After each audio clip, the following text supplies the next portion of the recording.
Hello there, and welcome to Marketing Room 101, the podcast where I invite marketers to join me for a good old rant, and I give them the chance to banish one thing from the industry forever. I'm your host, Ben Norman, Strategy Director at Principles, the agency that builds unforgettable brands, and in this episode I'm joined by Robert Solomon, a person I've wanted to speak to for a long time, because his book, The Art of Client Service, had a massive impact on my career. Robert has over 4 decades client service experience in the marketing world, and he's garnered a reputation as the world's leading authority on making better advertising by building stronger relationships with clients. In this episode, we unpick the messy world of modern marketing, what place client service has within it, and why some agencies are potentially walking with their eyes closed off a cliff by turning away from it. So here is my conversation with Robert Solomon. Robert, welcome to Marketing Room 101. Thank you, Ben. Pleasure to be here.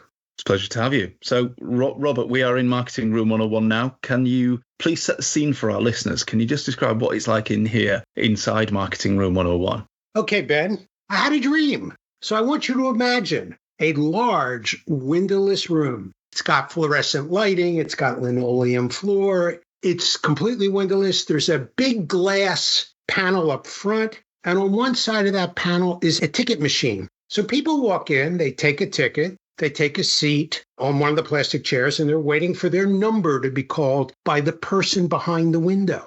So the room's full. There are many people there. There's a line waiting out the door. The line goes on forever. Now, I've taken a peek out the door, and it's like it's surreal because the line goes on forever. And everyone in that room and out that door is clutching a pink slip of paper. So where are we? We're in an unemployment office. And those pink slips, I don't know if you know what they mean in your part of the world, but in the United States, a pink slip is a termination notice. So people are there to pick up their unemployment checks. Some are young, but a lot of them are older, middle-aged and beyond. Some of the faces are really sad. Some are really angry. A few are desperate. So I talked to a few of them. And to a person, all of them worked in advertising account management. And now they're all out of a job.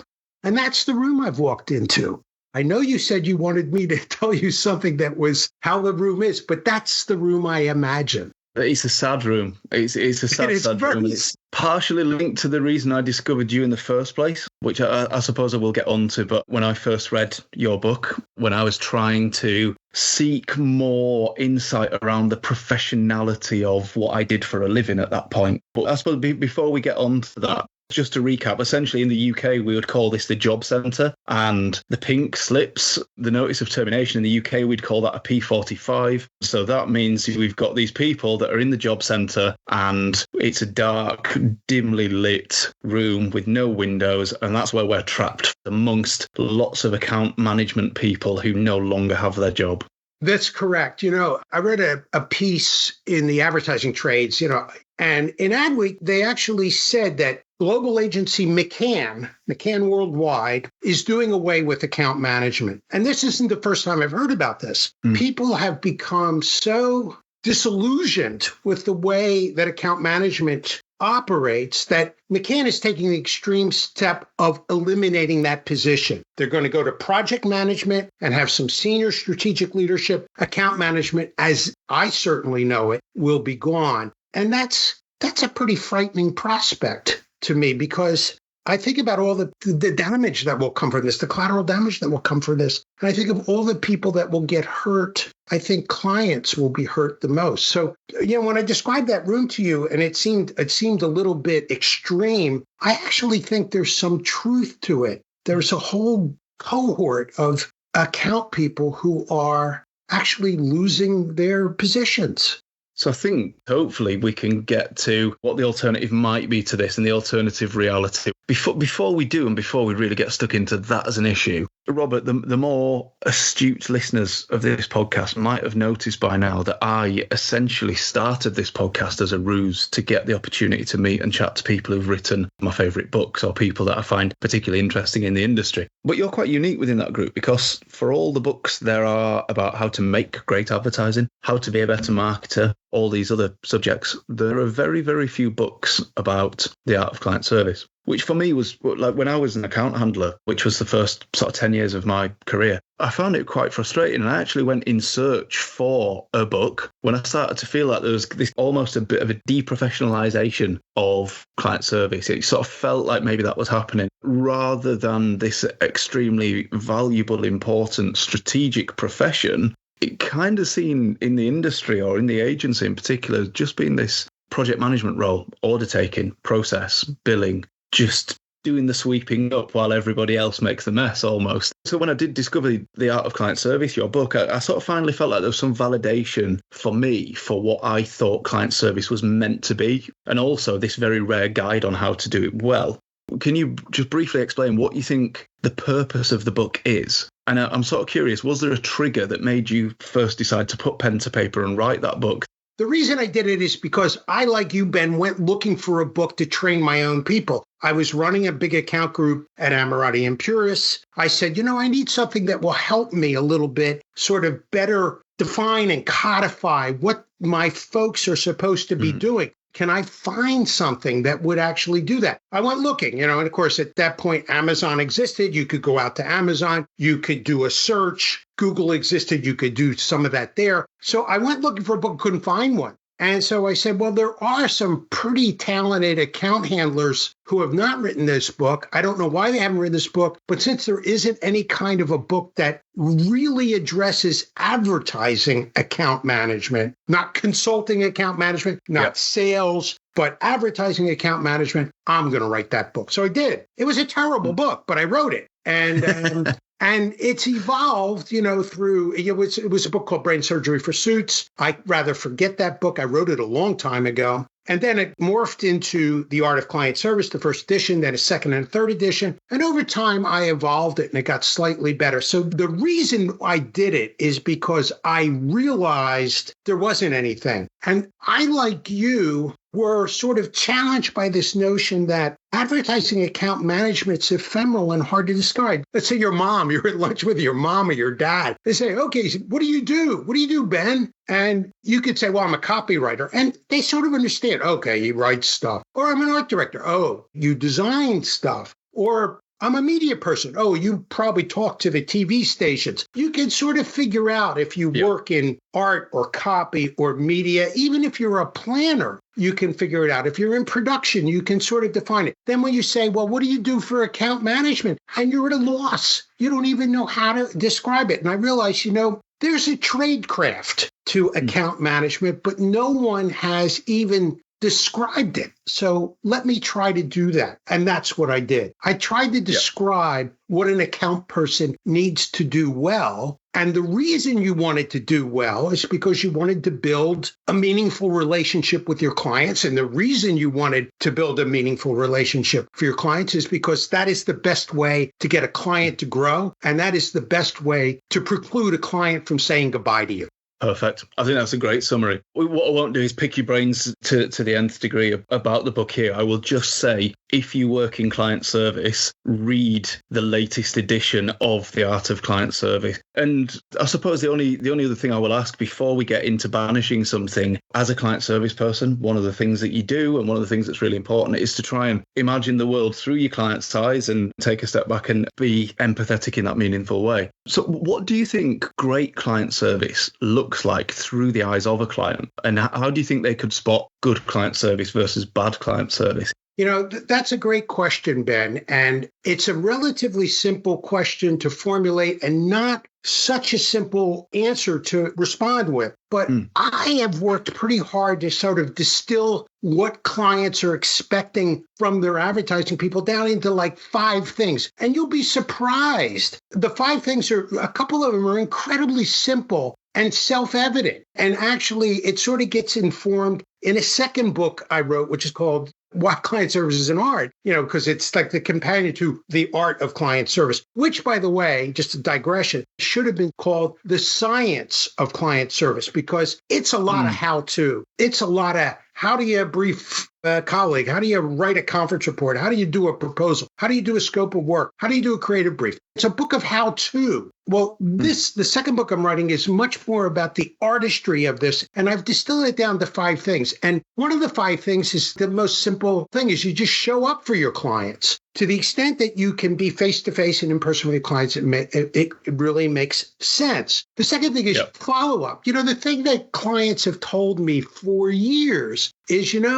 I feel like I'm perpetually being ghosted by my agency people. I put out a question. Maybe it's by email. Maybe I call and leave a message. Maybe I text them, however I do it. And I don't get an answer. I go into a giant black hole of non-response. So just following up is the second thing. The third thing is, this is just shorthand, but I call it speak up. And it's all about communicating with clarity and concision and conviction. That's incredibly important. And then the fourth thing I have is actually make it up, which is all about ideas, because clients have said to me, my people are pretty good at responding to me, but what I don't get for them is any thinking. No one ever comes to me and says, we've taken a look at the business, we've taken a look at your competitors, we're looking at the advertising, and we see an opportunity here. So the land of make it up is just the world of being more creative when it comes to formulating ideas that either capitalize on opportunities or solve problems. And the last one is, just for lack of a better term, I call it stand-up, which is in the moment being really, really good when it matters. And this is best illustrated by a story, which I tell in the book, but we'll save that for another day. So it sort of goes to like show up, follow up, speak up, make it up, and stand up are the 5 things that I think clients are looking for from their agencies. And are they getting it? Well,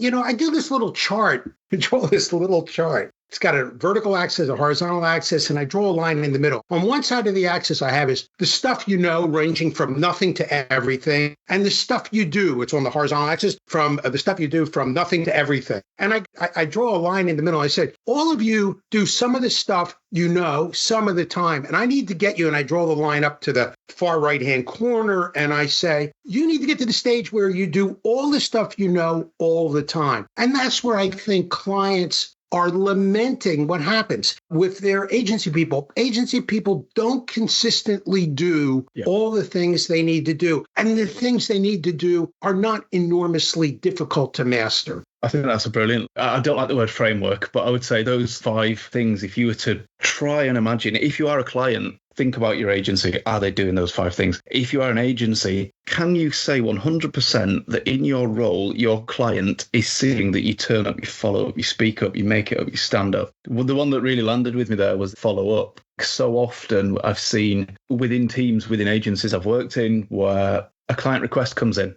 And that request is actioned immediately. But this is where it comes down to little things sometimes, isn't it? Where they've done the work, they've taken that request, they've spoken to the studio team, they've planned in to come up with a solution, they've had that discussion. Behind the scenes, it's all happened. But that client doesn't know you've done anything with it. That client sat there thinking, the agency are ignoring me. I don't know if my problem's been solved. I don't know when I'm going to receive that back. 3 days later, the problem comes back to them solved. But in the meantime, they've spent 3 days thinking, why am I being ghosted?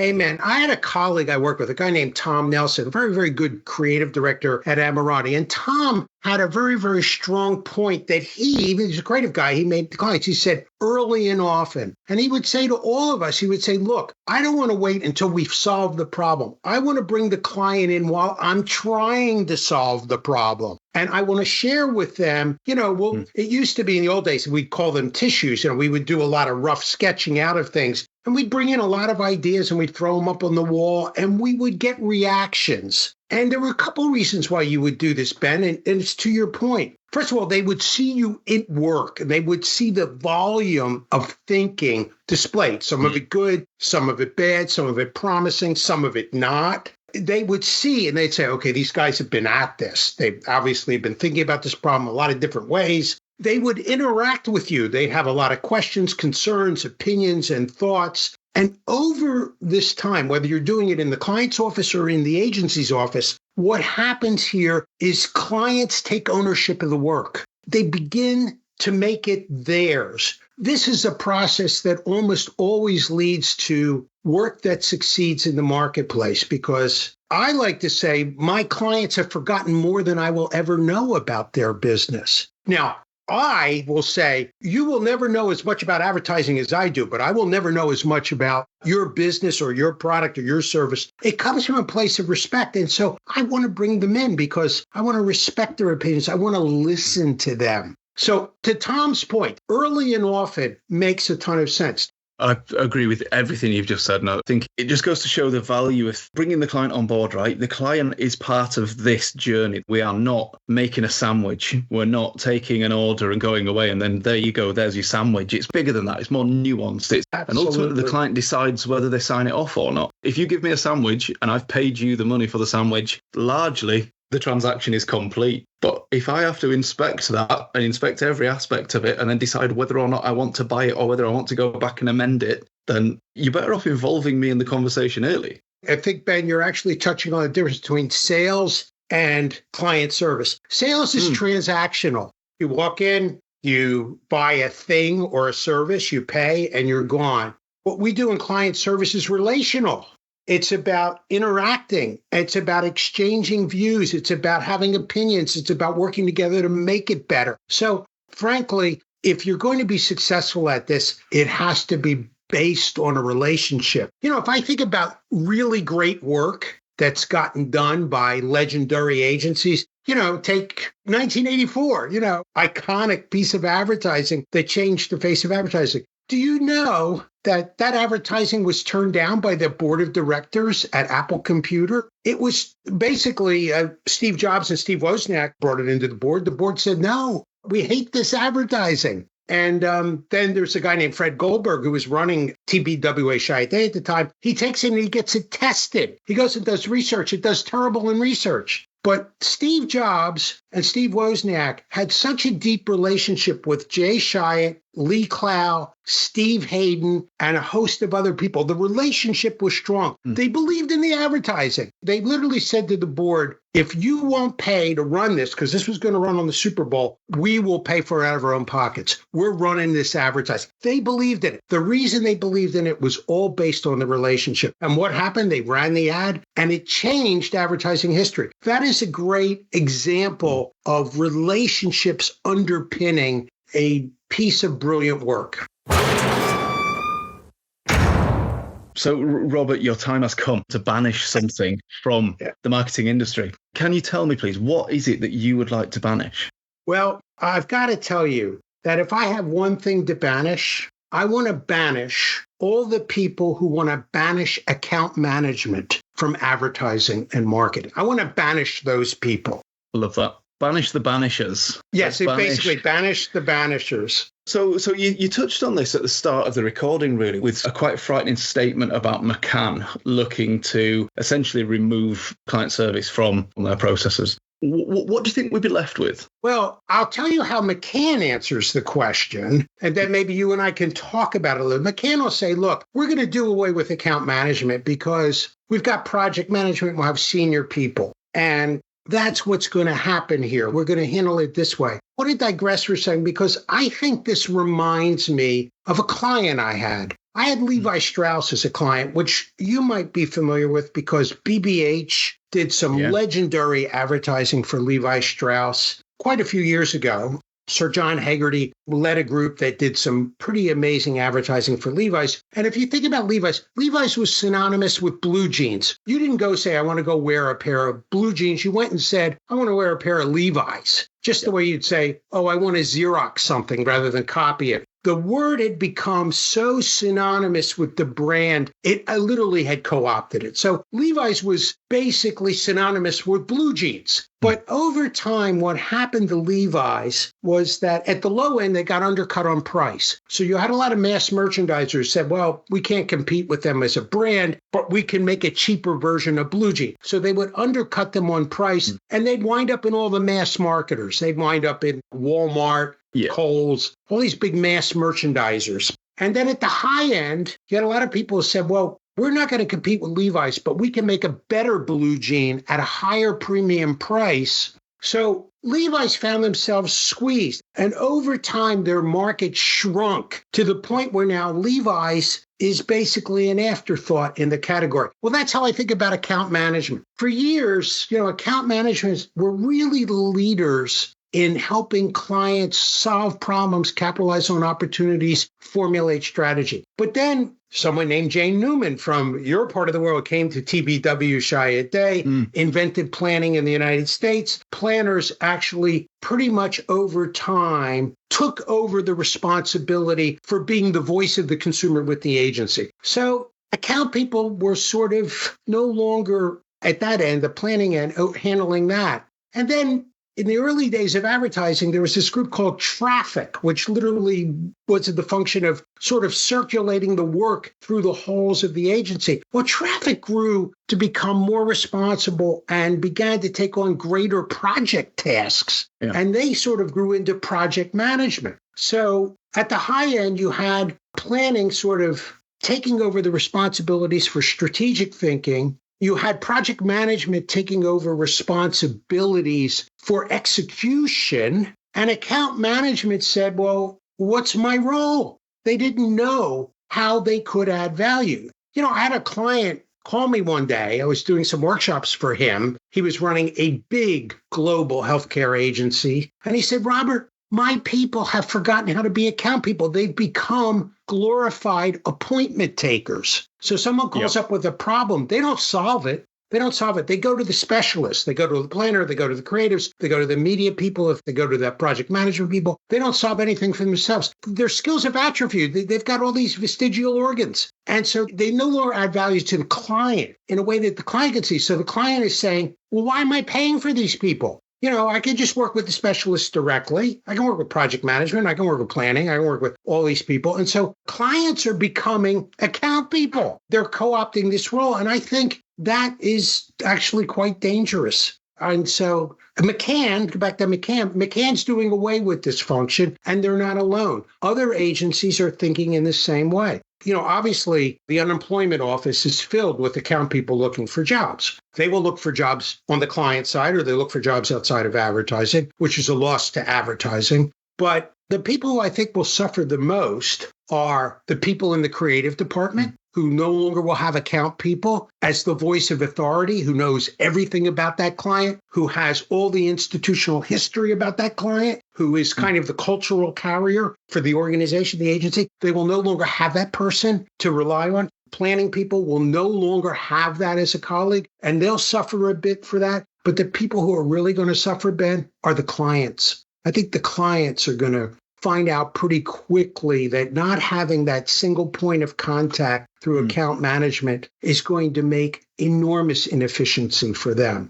It's quite an interesting challenge, isn't it? Because we think what's left, and what is left is an industry or a relationship that is very transactional. And the second you get to a relationship that is transactional, we know that that's never for the benefit of either party. And obviously, there are probably 1,000 reasons that have led us to where we are now. But I guess what I'd say is if we're looking at trying to banish the death of client service or banish the people that want to banish client service, what would you say to account managers right now? That those account managers who really believe in what they do and believe that they want to keep their jobs, what would you say that they should do and they should start doing to push against that? That's a great question, because it's one thing to tell you, I think this is what we need to eliminate. You are totally right to say, well, how are we going to fix the problem? Okay, Solomon, you brought me the problem. Now bring me the solution. I think the solution is we need to reestablish account people as the advertising agency's voice of authority. They have to become the voice of the authority. If you think about planning as sort of like the voice of the consumer, and you think about the creative people as kind of the voice of the agency because they're creating the product, I think you need to have account people established as the voice of authority. They have to be the go-to resource for all things client-centric. So if someone has a question about the clients or the competitors, the first people they go to are the account people. What do you think about this? This person has studied the client competition landscape really, really well, understands it well, understands the client's products and services They understand everything about organization, pricing, distribution, strengths, weakness, opportunities, threats, all that stuff. And then separately from that, they understand the people on the client side. They understand them as individuals, their hopes, fears, and dreams. What do they want to accomplish? What are they afraid of? What keeps them awake at night? What do they like? What do they dislike? They become, when you have an idea, you're a creative guy, you have the kernel of an idea. The first people you should go to, maybe you go to a creative college, I totally understand that. But at some point, you need to do a reality check with your account people. Your account people are so deeply respected for their opinions and so good at guiding you and preempting you from things that maybe don't work and maybe steering you in a way that might work better. I think that they become an incredibly trusted resource internally. And of course, in turn, because they're so intimately aware of what's going on at the client, clients will progressively turn to them for counsel when they need it.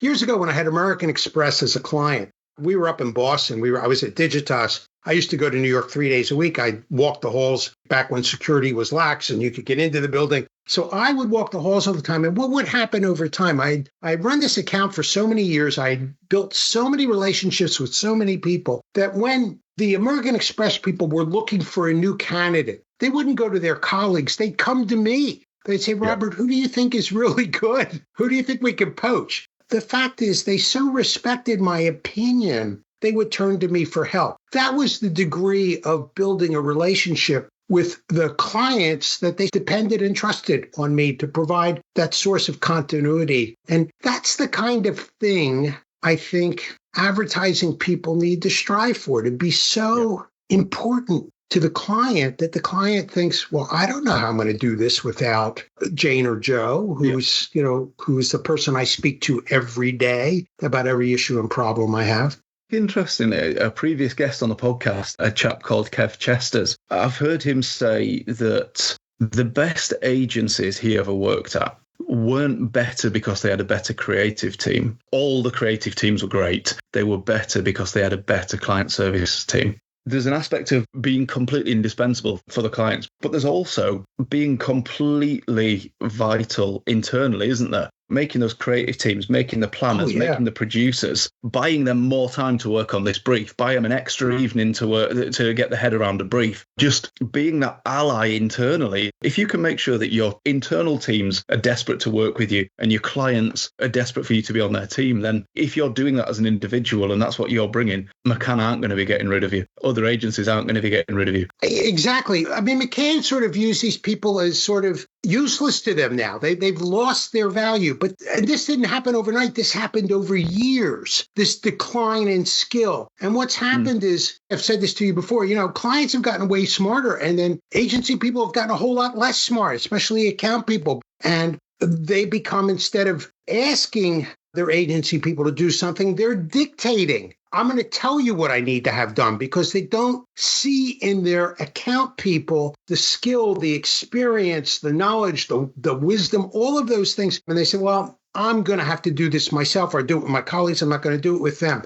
Now, how do we make them better? Well, it used to be you went to an agency like Ogilvy and you're a young account person. You did a rotation the way, let's say you're in medical school, and you want to become a general practitioner. You don't want to be a specialist. You don't want to be a neuroscientist. You would do a rotation and you would spend time in each of the disciplines and you would get a modicum of knowledge of each so you could look at your patient holistically. Well, that's what we have to do with account people. They have to have sufficient knowledge in the creative process, the production process, the media process to be able to look at the client holistically. And that's where we add value. We are general practitioners. And I think there's some lesson here. So if you want to get McCann to reverse its decision, you have to become a general practitioner. Now, this isn't easy. This is really hard. It used to be easy when, we had, 3 broadcast networks in the United States and you had the BBC in the UK. It's gotten a lot harder now. The channels have all proliferated. The markets have fragmented, but it doesn't absolve you from the responsibility to do this. It's just gotten a whole lot more challenging. think the idea of client service people thinking, well, I'm not creative, I'm not strategic, I'm not a media expert. No, you are all of those things. You're the only person who has to do all of those things. Correct. And that's a really hard job. Yes. I'm fully convinced that I would like to banish the people who want to banish client service. What we'll do is we'll take that and we'll lock that in here in Marketing Room 101. Now, before you go, is there anything else that you would like to bring back into the marketing world? Well, there are two things I'd like to restore. You said one, but they're related, Ben. You could tell me I'm wrong and I'll just eliminate one. But the thing I would like to restore is trust. And the second thing, and it's closely associated, I'd like to restore wisdom. Okay, so let's break them down because, in many ways, it sounds like trust could be a symptom of wisdom. But why would you like to return trust and wisdom? Well, I think what's happened, I can't entirely speak for what's happening in the UK, but I can speak for what's happened here. Trust has eroded so substantially here in the United States. Clients are perpetually dissatisfied with their agency partners. There are things that they find enormously frustrating about working with them, which explains why so many accounts go into review and the shelf life for client agency loyalty has gotten so much shorter. Clients no longer trust their advertising agencies. Within agencies, creative people, planning people, production people no longer trust their account people. I would like to see trust restored. And I'm going to anticipate your question. And one of the ways you do that is to re-inject wisdom into the process. I think one of the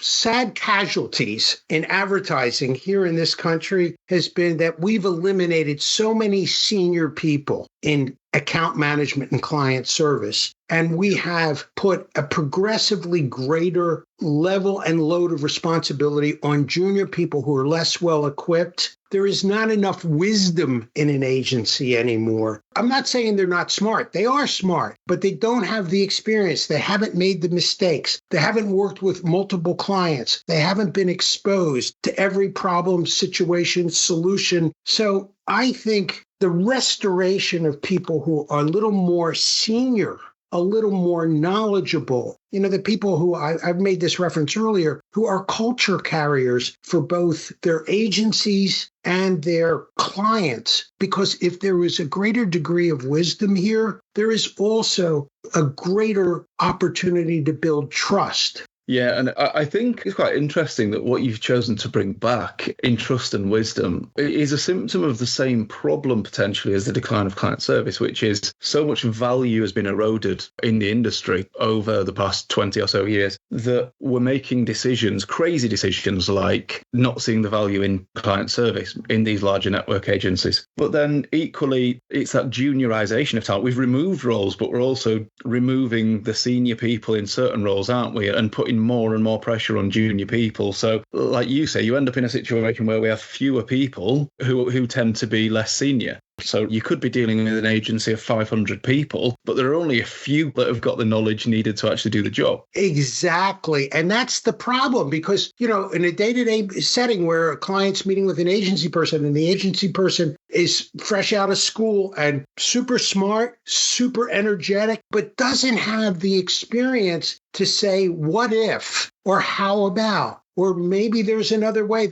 So they tend to become kind of glorified order takers. And clients are saying, well, I'm not getting any value from my agency. I'll tell them what to do. So that is kind of what I'd love to see wisdom restored. But to your point, Ben, because procurement has been ruthless and cost cutting is preeminent, we're in a terrible doom loop with the big shops. So the only hope for us is with the smaller entrepreneurial shops, the ones that are not owned by holding companies in the future. I just happen to know one, actually. And who might that be, Ben?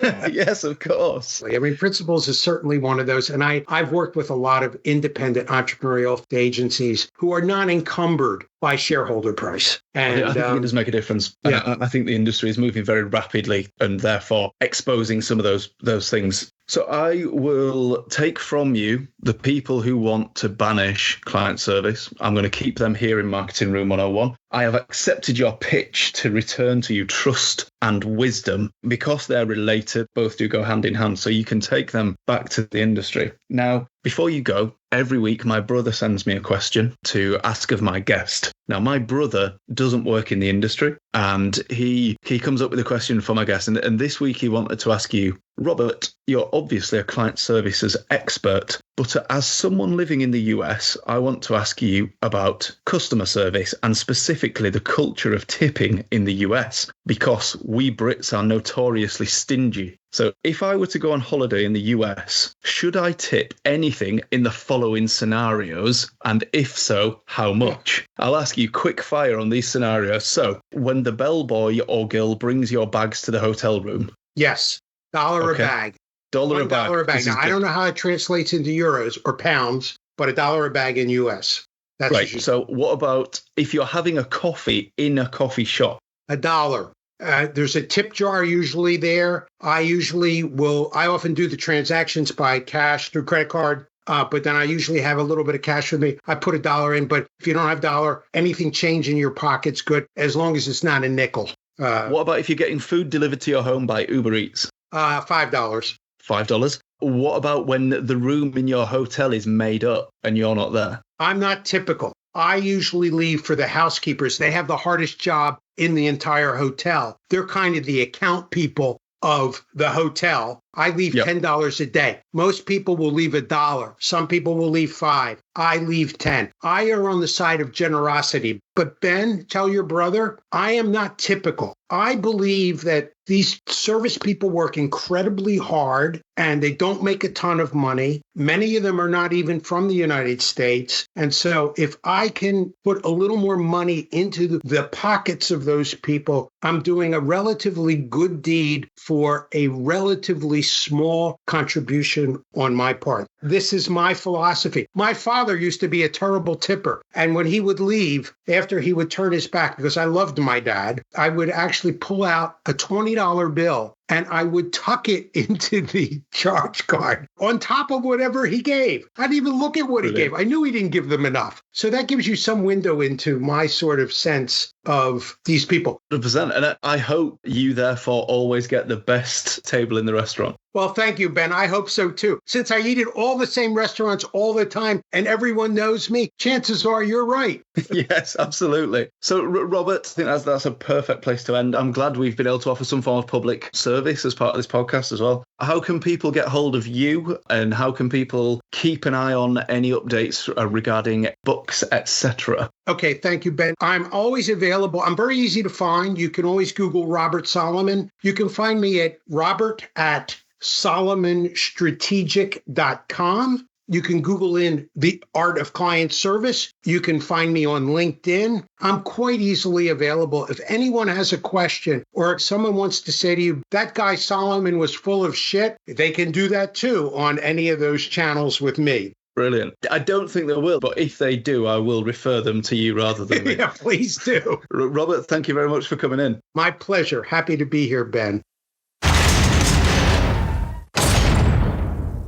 So that was my conversation in Marketing Room 101 with Robert Solomon. Thank you very much for listening. If you enjoyed it as much as I did, I'd love it if you could please send it as a link to just one other person who you think will enjoy it too. And remember, if you've done anything recently that you feel guilty about, perhaps you accidentally or purposely forgot to leave a tip at a restaurant this weekend, despite receiving perfectly adequate service from somebody on minimum wage, you can cancel out that bad karma in just 30 seconds by leaving a review of Marketing Room 101 wherever you get your podcasts. And finally, if you'd like to arrange a free chat about how I and the Principles team can help grow your brand, just find me on LinkedIn under my name, Ben Norman. And if you'd like to know more about Principles, just head to principlesagency.co.uk.